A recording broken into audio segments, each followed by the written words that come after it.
Olá, amigos do Entrementes, estamos aqui no Museu Municipal, nessa exposição emblemática para a cidade e, quiçá, para o país, que resgata a história da Escola de Belas Artes daqui de São José dos Campos. E para falar sobre essa exposição, temos aqui ao lado a curadora, Pitty Bonfim, que também é cenógrafa, figurinista, artista plástica e, sobretudo, mulher. Pitty, me diz uma coisa, por que arte viva no museu? Oi, bom dia, obrigado pelo convite. Acho que é importante a gente divulgar e falar sobre esse acontecimento, né? A Arte Viva tem a ver com o acervo, o museu e esse lugar que nós estamos, que é essa cidade, o centro da cidade, um prédio histórico e que foi totalmente readequado, né? Para a gente estar colocando e conseguindo fazer essa exposição dessa maneira. Então, o Arte Viva, essa palavra tem a ver com uma arte que agora está exposta, que está acessível, um acervo que está cuidado, que foi, como é que a gente vai dizer? Não é restaurado, tem obras que estão ainda em restauro, mas assim, um olhar sobre isso tudo que estava guardado e agora a gente está podendo olhar, mostrar e ter essas visitas da maneira que a gente está tendo, inclusive com escolas, professores da rede pública e as pessoas que estão passando aqui na rua, até assim espontaneamente estão entrando no museu e estão podendo apreciar isso, né? Que estava guardado e agora está exposto. Pitty, nós é que agradecemos você ter aceitado o nosso convite. E me responda uma coisa, o que representa a escola, o que representou a Escola de Belas Artes e o Ateliê Livre de Pintura em São José dos Campos, o que representa também essa perda? Eu gostaria que você comentasse também dos artistas que vieram desses espaços. Tá, para falar da escola, o que acontece? Quando veio esse convite para mostrar o acervo e a gente poder ocupar o museu com as obras do acervo, eu comecei a fazer uma pesquisa, de onde veio esse acervo? Como que foi construído esse acervo? Como surge um acervo? O que é esse acervo? E quais são as necessidades para manter esse acervo guardado? Enfim, então todos esses procedimentos foram instaurados no museu e a partir de uma pesquisa lá no arquivo público, comecei a ver, essas obras vieram veio de um salão, essa obra veio teve um concurso, teve alguma coisa, e fui chegando nos anos 60, nos anos 70, onde tinha a escola. Eu já tinha escutado falar da escola, mas no arquivo público eu tive acesso ao material todo dessa escola e fui entrevistar algumas pessoas, conversar com algumas pessoas que ou conviveram com isso ou que tinham mais conhecimento dessa história. Então, além do material todo, vamos dizer, trabalho dos alunos desse período, estudos, não sei o quê, foi maravilhoso descobrir a história, como que surgiu.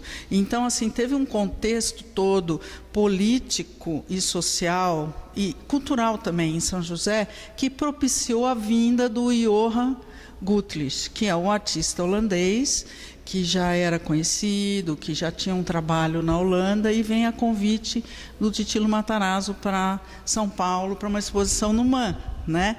E a partir daí uma pessoa de São José que estava nesse período vamos dizer, dos sanatórios, as pessoas vinham para cura, então tinha muita gente de vários níveis sociais. Algumas pessoas que tinham mais desejo de estar fazendo na cidade essa situação cultural mais diferenciada ou parecida com aquilo que eles já tinham de experiência, acabaram convidando, e o prefeito na época, que era o Emmanuel Ferreira Veloso, concordou e fizeram a Escola de Belas Artes aqui. E o que quer dizer? Qual que é a importância disso? Primeiro, o nível da escola, a qualidade da escola e a pessoa do professor artista Johan, que era quem? Um artista reconhecido, muito exigente, não é? E uma pessoa que pelo carisma dele, ele foi agregando um corpo docente para essa escola muito importante, de outros professores também que já eram reconhecidos. Então, nós estamos falando dos anos 60, que vai dando uma visibilidade para a cidade que tinha uma escola de belas artes com fulano, com professor tal, com outro professor, não sei o quê, e uma escola que tinha um currículo que era o mesmo currículo da escola dele da Holanda, né? Então, primeiro, uma coisa muito inovadora. Segundo, uma situação que a cidade toda teve uma conjuntura que propiciou que isso acontecesse, né? Então, ela foi de 62 até 69, formou uma turma em 68, né? E aqui na exposição a gente tem esse material. Também conversando com o filho dele, que é o Jorge Gutlich, que tem ateliê aqui, que é artista em São José, conhecido, gravador.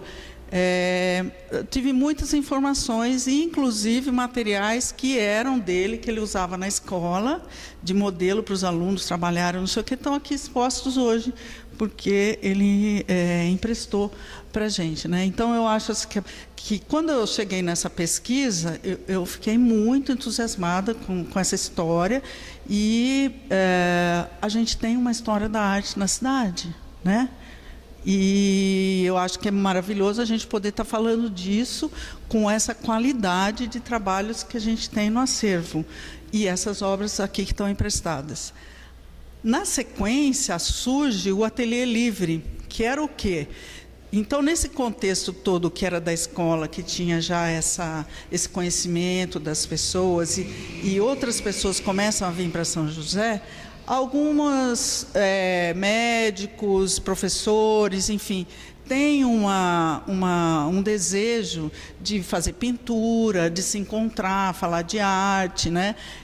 E conheciam muitos artistas. Então, uma dessas pessoas, que foi muito importante, foi o Estevão Nádua, que era médico, que vem de Ribeirão Preto para cá, e ele chegou a ser secretário de Cultura, então já era uma pessoa envolvida com as artes e com a cultura, e conhecia muitos artistas em São Paulo, que também já tinha morado em São Paulo, e vem para cá e começa a fazer esse encontro com essas pessoas que queriam fazer pintura. Nessa, vem esses amigos dele, que era quem? Era o Fiammingue, era o Saciloto, era o Volpe, os irmãos Haroldo e Humberto de Campos, o Décio Pinhatari. Então, todas essas pessoas frequentaram esse ateliê. Então, a gente teve a escola, depois a prefeitura cedeu um espaço que é ali na Parque Santos Dumont, onde tinha um sanatório desativado, e eles ocuparam lá. Então, essas pessoas vinham. Qual que é a importância disso? A importância, no meu ponto de vista, é que a gente estava passando por esse movimento concretista, né? E esses personagens que eram protagonistas do movimento estavam aqui. Então, a gente, na cidade, os artistas, eles não estavam se espelhando, copiando. Não, eles estavam vivenciando uma situação que acontecia em vários lugares do Brasil. Estava acontecendo no Rio de Janeiro, depois a poesia concreta, em São Paulo, em vários lugares.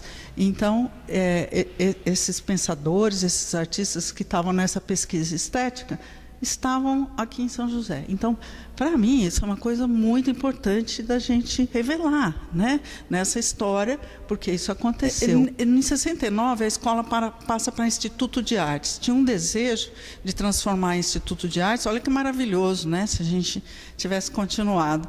Esse Instituto de Artes, ele ia agregar a escola, que já tinha, e mais uma escola de música. Essa que era a proposta. Mas, em fevereiro de 1970, esse prefeito que entra, que é o Sobral, fecha tudo. Tinha um arquiteto que chamava Luiz Erasmo, que cede uma casa, que é aqui na Neve Baracho, e eles passam a usar esse ateliê, que era essa casa, né? Essas obras que estão no acervo foram consequências dessa situação, que depois você tem uma escola de artes, né? Com certeza ela dispara necessidades. Então, precisa fazer uma exposição, esses alunos têm que mostrar os seus trabalhos. Aí eles entram em concursos fora da cidade, começam a ganhar prêmio e vai estimulando a fazer exposição na cidade. No tênis clube, na escola de direito, aonde tinha, não eram lugares específicos assim de arte, né? E aí começa a ter os concursos. Quando tem concurso, patrocínio de algumas empresas, a prefeitura adquire as obras. Quer dizer, quem ganha o concurso, né, recebe o prêmio e a obra vai ficando para a cidade. E aí foi organizando, montando o acervo, entendeu? Então nós temos no acervo obras, você imagina, 1980, 90, de lá para cá são quantos anos? 30 anos, 30 e poucos anos. Então tinha muitos artistas que estavam iniciando, né, a sua carreira e que hoje já tem uma carreira sólida, internacional até. Então a gente tem obras aqui que talvez hoje fosse muito difícil de conseguir comprar, né? Então, por exemplo, a gente tem essas 3 gravuras da Maria Bonomi que estão aqui nessa sala, que está exposto, que é maravilhoso, que eu acho que é dos anos 80, mais ou menos, que ela concorreu também, né? E a Maria Bonomi hoje é uma artista, já era, né? Mas hoje tem esse reconhecimento. Então, olhar para isso foi revelando toda essa situação, sabe? Do acervo como uma coisa preciosa mesmo, né? E essa situação do tempo, da coisa histórica, né? De alguma decisão que você toma hoje, política, e depois você pode lá na frente olhar para trás com essa distância do tempo e você vê como que foram decisões assertivas, não é? E que acabou resultando nisso. Então, olhar para isso e ver... Então, quando eu fui percebendo tudo isso, e que o Washington e o Agenor, não sei o quê, também foram me incentivando a continuar a fazer isso, falar com as pessoas que emprestaram as obras, porque essas obras do Johann, todas que estão aqui, são emprestadas, né? E as do Estevão Nador também. Não é? Então a gente tem os vídeos, que é da dona Helena Nador, falando desse período, que é muito legal, e da dona Ângela Savastano, que foi a pessoa que a gente entrevistou, que frequentou a escola e que se formou, e tem muita história para contar. Cada vídeo tem 2 minutos no máximo, e a Célia Barros, que veio fazer a expografia e que a gente conversou sobre essas cores, tudo, eu acho assim que ficou um trabalho maravilhoso, que a gente conseguiu com esse trabalho dela mesmo, que tem essa capacidade de perceber o espaço e essa distribuição das obras, eu acho que ficou muito bom, foi uma coisa que surpreendeu muito. No dia da abertura a gente tinha 350 pessoas aqui, e então eu estou muito feliz com o resultado da exposição. A situação que uma escola de Belas Artes, um Instituto de Artes, e esse convívio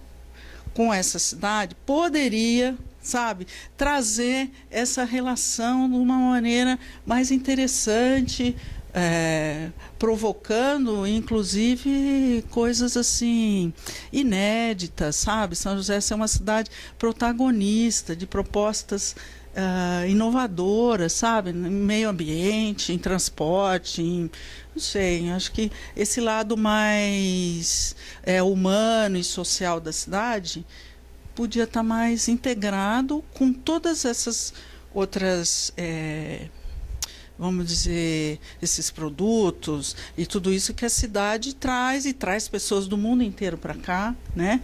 Para visitar, para trabalhar, não sei o quê, e de repente me dá um sentimento que a gente está perdendo um pouco isso, sabe? A gente podia se beneficiar muito mais disso. Então eu acho que a escola podia ter contribuído, né, formando e mesmo trazendo outras pessoas, porque essa é a característica da cidade também. A gente tem períodos que vão se repetindo e ciclos onde está sempre vindo pessoas de outras culturas para conviver em São José, entendeu? Então, em relação ao benefício da escola, eu imagino que seria essa a importância para mim. Seria essa situação. Você vê o que a gente tem de formação na área de humanas em São José, não é? E se a gente já teve uma escola de referência num período que não tinha, né? Então a gente tem capacidade para fazer isso. E eu acho até que está acontecendo esse museu dessa maneira que está acontecendo agora é uma coisa assim extraordinária diante de toda essa cena que a gente está vendo, entendeu? Porque realmente teve que ter um esforço assim de grupo mesmo e uma decisão política de fazer, porque não é uma pessoa que consegue fazer isso, né? A gente está numa estrutura que depende de articular várias situações para favorecer, né? Isso daí, e eu, por sorte, estava nesse momento. Então, eu estou bem feliz com esse resultado. É isso. Venham ao Museu Municipal, venham todos. Pitiu, se você fosse sintetizar, ou melhor, sintetizando a exposição, se fosse possível, né? Numa frase, qual frase seria? A arte viva no museu vivo. E viva a arte viva, né, Pitiu? Estamos aqui com o Washington, da Fundação Cultural. Eu gostaria que você comentasse um pouquinho sobre a importância da exposição dentro do Museu Washington. Olá, pessoal do Entre Mentes. Muito feliz com a vinda de vocês aqui, primeiramente, né? Bom, essa exposição é a nossa exposição de longa duração, né? Eu acho que é a primeira de muitas que a gente pretende realizar, né? Ela é extremamente importante, que ela marca um novo momento do museu, né? Esse museu ele foi totalmente reestruturado, a gente fez um trabalho durante o período de um ano, junto à nossa reserva técnica, contratamos uma museóloga para deixar de forma adequada, climatizar essas obras, né?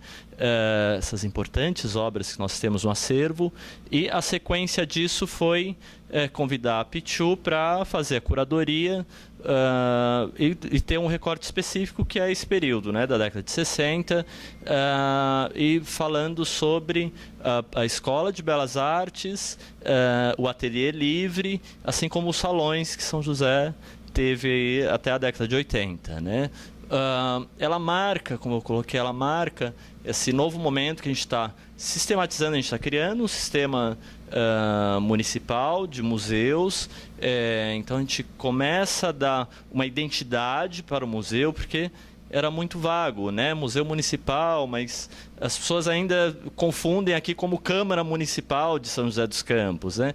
Então a gente está, até para entendimento do público, esse museu ele se caracteriza como um museu de arte. Então essa exposição, com mais de 70 obras de arte, né, ela traz esse público a conhecer o espaço. Então a gente separa a parte histórica, mais ligadas às coleções que nós temos do período têxtil, do período sanatorial. A gente separa, a gente leva ela para a Igreja São Benedito, e lá sim a gente quer ter uma exposição, um museu de história, né?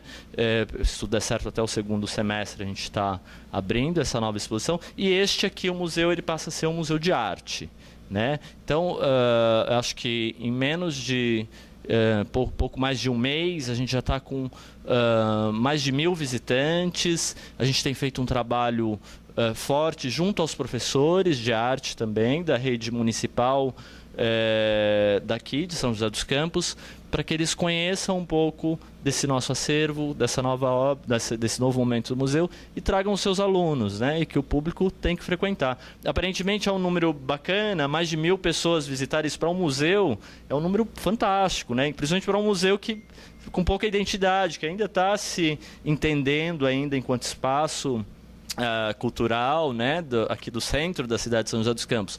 1.000 pessoas, mas para uma cidade de 800 mil habitantes, isso não é nada. Então a gente tem muito ainda, por isso a gente agradece o pessoal do Entre Mentes para estar dando visibilidade para esse espaço, convido aqui a comunidade joseense para vir frequentar. O nosso espaço fica aberto das 9 às 18 horas, de terça a sexta, das 9 às 18, mas a gente abre também sábado, das 9 às 13. E no feriado, em julho, a gente vai estar aberto também, no aniversário da cidade, o museu está aberto para visitação. Tá bom? Obrigado.